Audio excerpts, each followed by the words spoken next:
Бәріңізге сәлем, сіздермен бірге мен Диана, менің арнама қош келдіңіздер. Менің арнама тіркеліп, лайк басып және де комментарий жазуды ұмытпаңыздар. Бүгін дастарханның сәнін келтіретін өте әдемі әрі дәмді, ерекше кешкі ас дайындаймыз. Менімен бірге соңына дейін болыңыздар. Ал бастайық. Ең алдымен етімізді турап аламыз.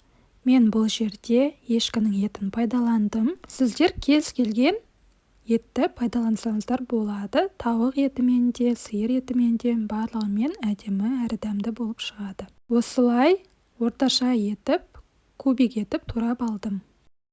Ал енді сол етімізді қызып тұрған майға салып, қуырып, пісіріп аламыз. Ал енді етіміз пісіп жатқанша біз қамырымызды дайындаймыз. Ол үшін ыдысымызға жылы су құямыз.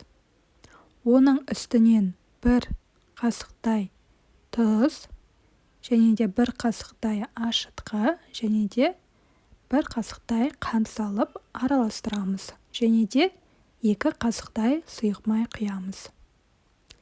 Тағы бір араластырып аламыз.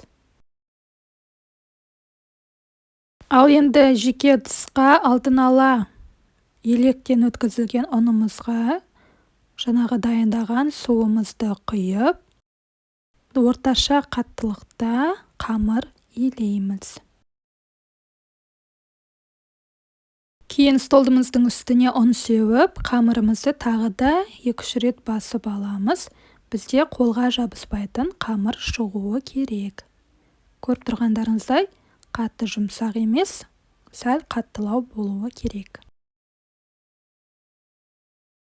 Енді ыдысымызға сұйық май құйып, сәл жағып, қамырымызды саламыз және де бетін жауып, 30-35 минутқа көтерілуге қойып қоямыз. Ал енді келесі этап, біз көкөністерімізді тураймыз. Мен бұл жерде сәбіз алдым. Сәбізді осындай кескішпен турасаңыздар өте әдемі болып көрінеді. Осылай турап шығамыз. Ал енді келесі ол бізде пияз. Пиязды осылай турап аламыз.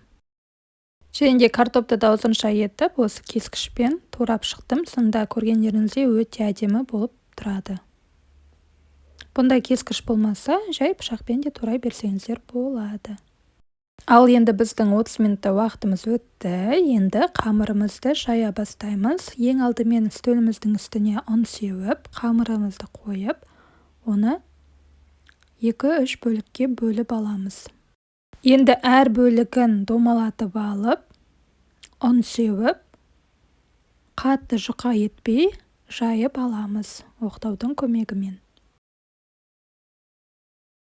Көріп тұрғандарыңыздай қамырымызды жайып алдық. Енді осындай домалақ кескіштің көмегімен, егер де бұндай болмаса, кесенің немесе стаканның көмегімен осылай домалатып кесіп аламыз.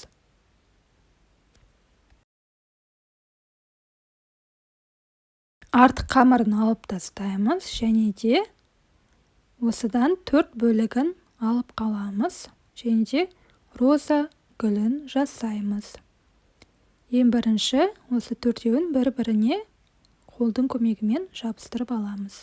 Видеода толықтай көрсетілген. Бір-біріне жабыстырғаннан кейін осылай ораймыз және де соңғы шеттерін бір-біріне ашылып кетпес үшін жабыстырып аламыз. Міне бізде 2 жақта да роза гүлі шықты. Енді ортасынан, дәл ортасынан кесіп аламыз және де роза гүлдеріміздің шеттерін осылай видеода көрсеткенде ашып аламыз. Сонда одан сайын әдемі көрінетін болады. Достар, осы сәтте сіздерге айтқым келгені, маған жазылғандарыңызға көп-көп рахмет. Маған 1000 подписчик жиналуына сәл ғана қалды. Егер де көріп тұрып жазылмасаңыздар, міндетті түрде жазылып кетіңіздер. Алда бұдан да күшті рецепттер шығады. Мені қолдап жүргендеріңізге көп-көп рахмет. Енді осы роза гүлдерімізді осылай жеке ыдысқа әдемілеп жинастырып қоямыз.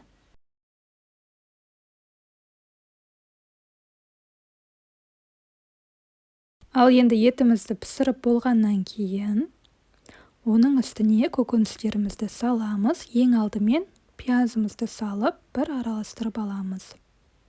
Және де сәл қуырып аламыз. Ал келесі бізде сәбізді де салып, жақсылап қуырып аламыз. Сәбізіміз бен пиязымыз қуырылғаннан кейін мен тоңазытқышта сақтаған көкөністерімді салдым. Ол менде тәтті бұрыш және де қызанақ. Алдыңғы видеоларда осыларды қалай қаттыру керек екені туралы видео түсіргенмін. Міндетті түрде көрмесеңіздер көріп шығыңыздар. Және де тағы бір рет араластырып аламыз. Ал енді картобымызды саламыз және де жақсылап бір араластырып аламыз.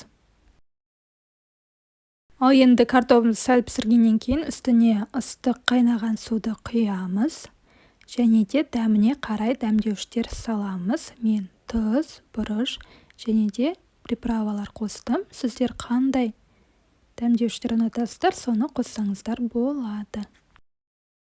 Ал енді 5-10 минутқа бұқтырып қоямыз. 5-10 минут өткеннен кейін суымыз қайнап тұрған кезде біздің жаңағы дайындаған роза гүлдерімізді әдемілеп саламыз. Бір-бірінен сәл алшақтау қойыңыздар, себебі біздің қамырымызға ашытқы қосылған, сондықтан олар көтеріледі. Ал енді қамырымызды салып болғаннан кейін бетін жауып 20-25 минуттай бұқтырып аламыз.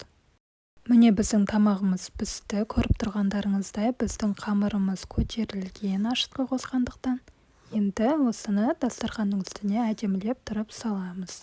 Осылай тарелканың үстіне шет-шетіне роза гүлдерімізді саламыз әдемілеп тұрып. Одан кейін ортасына көкөніс пен еттен піскен салмамызды салып әдемілейміз. Әдемілік үшін үстіне көк жуа, укроп қоссаңыздар болады, сонда тіпті әдемі болып шығады. Немесе пияздың ортада домалақтап турап қойсаңыздар болады. Осымен біздің жасаған тағамымыз дайын. Менің видеоларым ұнаса маған лайк басып, комментарий жазып қойыңыздар. Сіздермен бірге болған мен Диана. Менің арнамда келесі видеоларда кездескенше.